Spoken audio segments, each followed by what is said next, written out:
ராஜசெல்வி. இன்றைக்கி என்னோடய கிச்சனில் அயில மீன் குழம்பு எப்படி செஞ்சு பார்க்கலாம். 1/2 கிலோ அயில மீன், 3 தக்காளி, 100 சின்ன வெங்காயம், ஒரு சில தேங்காய், நல்லெண்ணெய் ஊற்றிக்கலாம்.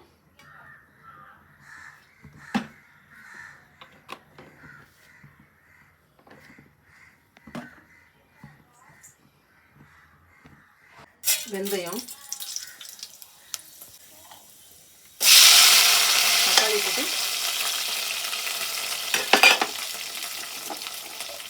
கல் போட்டுருவோம்.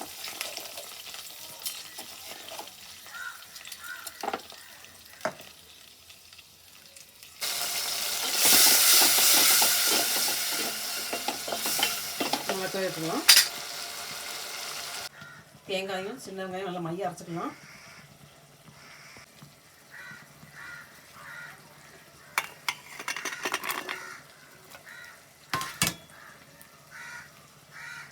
புளிக்கரைசல், தக்காளி வந்து 3 தக்காளி போட்டுக்கோங்க. புளிக்கரைசல் கம்மியாக தான் ஊற்றுவேன். தனிமிளகாத்தூள் வந்து ஏற்கனவே விரைவி வச்சுருக்கனால இது வந்து அயில மீன் வந்து கொஞ்சம் கெட்டியாக இருக்கணும். கீரி மசாலா போட்டோம்னா அந்த குழம்புல சாப்பிடும்போது காரம்லாம் சேர்ந்து நல்லாயிருக்கும். இல்லைன்னா உள்ளுக்குள்ள வந்து காரமே சேராத இருக்கு. அப்படி வச்சுருக்கேன்.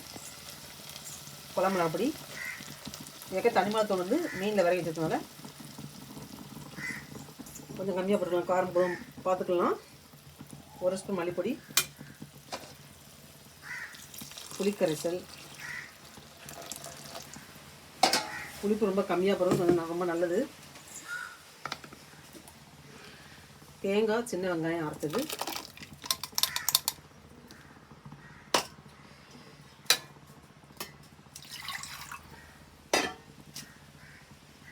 ஏற்கனவே தக்காளி வதங்கும்போது உப்பு போட்டேன். அதனால் உப்பு டேஸ்ட் பார்த்துட்டு வெண்ணெய் போட்டுக்கலாம் தேவைக்கு தகுந்த மாதிரி.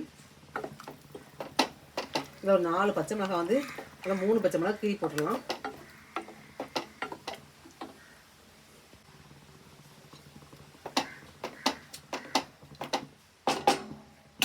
உப்புலாம் கட்டாக்க மாற்றிக்கலாம்.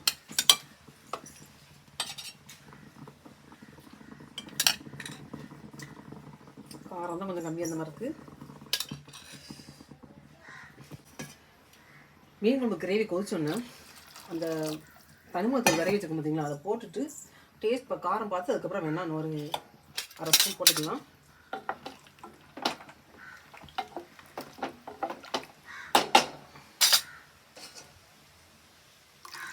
இந்த சீசனில் மாங்காய் கிடைக்கும். மாங்காய் போட்டுக்கலாம். இப்போ அதை மூடி விட்டுடலாம் குழம்பு. குழம்போட வாசனை பயங்கரமாக வருது. மீனை போட்டுடலாம். போடலாம்.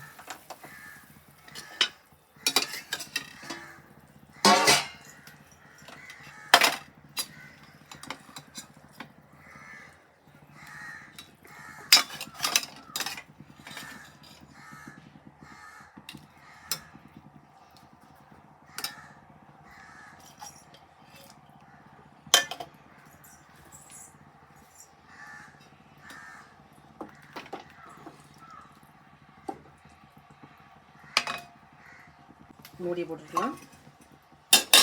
வாடு குழம்பு கொதிக்கும். கொஞ்சம் எனக்கு டேஸ்ட் பார்க்கலாம். டேஸ்ட் பார்த்து காரம்லாம் கரெக்டாக பார்த்துக்கலாம்.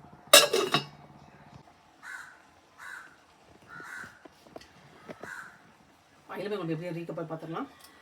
ஒரு பாத்திரத்தில் நல்லா நான் 75 ஊற்றி வெந்தயம் கொஞ்சம் போட்டு பொரிஞ்சோன்னே தக்காளி 3 தக்காளி வெடிச்சுக்க பொடியாக வச்சுக்க தக்காளியை போட்டு வதக்கிட்டு கொஞ்சம் கல் போட்டு வதக்கிட்டு நெக்ஸ்ட்டு அதுக்கு முன்னாடி அயில மீனை சுத்தப்படுத்தி 1/2 கிலோ அயில மீனை கீரைக்கெல்லாம் போட்டு வச்சுட்டேன். தனிமிளகாத்தூள் போட்டு வரைய வச்சுட்டேன். ஏன்னா காரம் அதில் சேர முடியும். அயில மீன் வந்து கொஞ்சம் மொந்த சதையாக இருக்குமா, சதையிலேருந்து காரம் சேராது. அதனால வந்து அப்படி போட்டு வச்சுருக்கேன். வரைய வச்சு நெக்ஸ்ட்டு தக்காளி போட்டு வதக்கிட்டு அது ஒரு கல் போட்டு வதக்கிட்டு நல்லா வந்து சொல்ல மூடி போட்டு சிம்மில் போட்டு வதக்கி விட்டுட்டு குழம்புல அப்படி 1/2 ஸ்பூன் அல்ல 1/2 ஸ்பூன் போட்டு சின்ன வெங்காயம் 100 கிராம், தேங்காய் ஒரு சில அளவுக்கு நல்லா மைய அரைச்சி வச்சு குழம்பு அப்படி 1/4 ஸ்பூன் 1.5 ஸ்பூன் போட்டுட்டு மல்லிப்பொடி 1 ஸ்பூன் போட்டு புளிக்கரைசல் கம்மியாக ஊற்றுறது ரொம்ப நல்லது புளி, ஏன்னா தக்காளி போட்டுக்கனால. நெக்ஸ்ட்டு இந்த புளி கரைசல் ஊற்றிட்டு அரைச்சிருக்க தேங்காய் சின்ன வெங்காயத்தை ஊற்றிட்டு தண்ணி இந்த குழம்புக்கு பார்த்துட்டு தேவையான அளவுக்கு தண்ணி ஊற்றி கிரேவி கொதிக்கிற மாதிரி முடிச்சிடணும். உப்பு, உரப்பு, புளிப்பு, அப்புறம் வந்து லேசாக கொஞ்சம் கேப் அடிக்கும்போது திறந்து டேஸ்ட் பார்த்துட்டு உப்பு உரப்பெல்லாம் பார்த்துக்கணும். குழம்புல பொடி, மல்லிப்பொடி, புளிக்கரைசல், அரைச்சிக்க தேங்காய், சின்ன வெங்காயம் எல்லாம் அரைச்சதுக்கு போட்டு உள்ளே போட்டு இந்த மாதிரி கிரேவி ஆனோன்னா கொதிச்சோன்னே தனிமிளகு போட்டு விரைய வச்சுருக்கிற அயில மீனை அந்த கிரேவி கொதிக்கணும் உள்ளே போட்டு இந்த மாதிரி முடிச்சிடணும். நான் நல்லெண்ணெய் எழுதுன்னு சொன்னேன். இன்னும் கொஞ்சம் ஊற்றுறவங்க ஊற்றிக்கலாம். ஏன்னா எண்ணெய் சிலருக்கு வெளியே தளர்ந்து மிதக்கிற பிடிக்கும். நான் கொஞ்சம் கம்மியாக தான் சேர்ப்பேன். அந்த அளவுக்கு ஊற்றிட்டேன். உரப்பெல்லாம் கரெக்டாக இருக்குது, போதும். இதை வந்து குழம்பு மூடிச்சிடலாம். அது பாட்டுக்கு வேகும். ஏன்னா மீன் கொஞ்சம் தடிமனாக இருக்கலாம், நல்லா வேகணும். 4 கொதி வரைக்கும் ஆஃப் பண்ணக்கூடாது. நல்லா வெந்ததுக்கப்புறம் தான் ஆஃப் பண்ணணும்.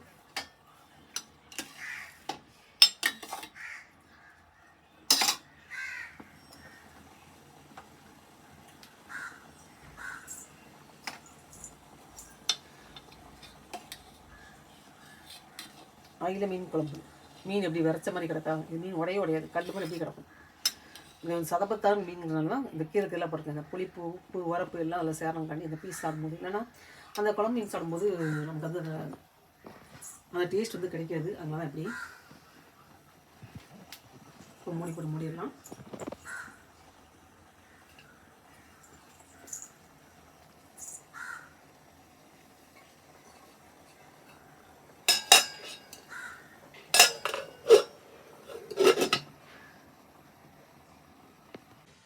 அயில மீன் குழம்பு ரெடி ஆச்சு, பார்க்கலாமா? இப்படி சுட சுட சோறு வச்சு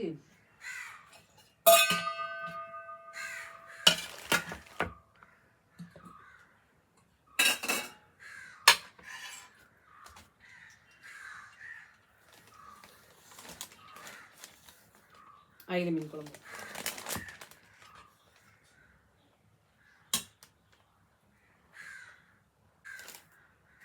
மீன் குழம்பு சிலையை சுட சுட சாப்பிட்றணும். அப்படி அது கொதிக்க சாப்பிடும்போது அது தனி டேஸ்ட்டாக இருக்கும்.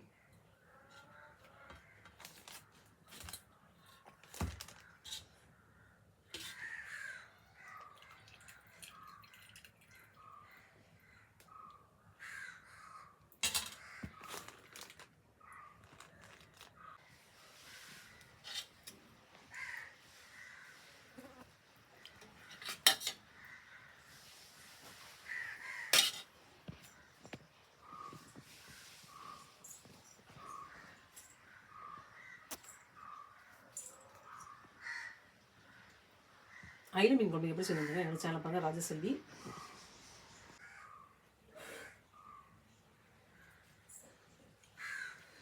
அயில மீன் குழம்பு செஞ்சுக்கிட்ட வீடியோ பிடிச்சிருந்ததுன்னா லைக் பண்ணி சப்ஸ்கிரைப் பண்ணுங்கள். வீடியோ ஃபுல்லாக ஸ்கிப் பண்ணாமல் தொடர்ந்து பாருங்கள். என்னோட சேனல் ராஜசெல்வி. இது என்னோடய கிச்சன் சேனல் தான். இதில் லேயராக கீரை போட்டுருக்கும் பார்த்தீங்களா, இது எது சாப்பிடும்போது டேஸ்ட் நல்லாயிருக்கும். சும்மா இந்த மீன் வந்து கொஞ்சம் சலப்பத்தாக தான் இருக்கும். அதனால் நான் வந்து சமையல் பண்ணும்போது சொன்னேன்.